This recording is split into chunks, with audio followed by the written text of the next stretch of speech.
Starting tomorrow and every June 19th going forward, city employees in Midway will have a paid holiday in observance of Juneteenth, which commemorates the end of slavery in the United States. The mayor of Midway made the unexpected announcement yesterday when he signed an executive order declaring Juneteenth a city holiday. Then today, Governor Andy Beshear announced he will ask the state legislature to make Juneteenth National Freedom Day in the Commonwealth. Evening Edition's Mike Valenti reports. As is the case for most small towns and cities in America, the early history of Midway cannot be retold without recognizing its ugliest blemish, slavery.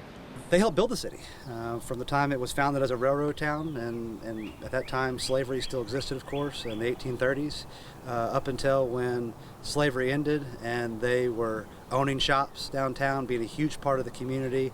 Amid heightened racial awareness, community leaders across the country are starting to lead the conversations once deemed too uncomfortable to have.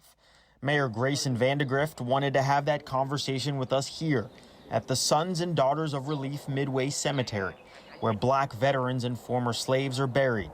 Mayor Vandegrift says while they may have died as free men and women, the trauma inflicted upon them continues to haunt us today. We have a problem in this country, and you can take each one on a case-by-case basis, but we clearly have a major endemic problem that's still here. Like many families in America, Mayor Vandegrift and his wife Katie have been talking about the current climate in the country and what they can do to make people feel seen and heard. The mayor said it was his wife's idea to declare Juneteenth a city holiday. I don't see how anyone can be opposed to this idea. Let's celebrate the end of slavery and then talk about what we still have to do going forward. Vandegrift does see how black and brown constituents may just view this as an empty gesture, declaring a holiday and then the conversation just ends there.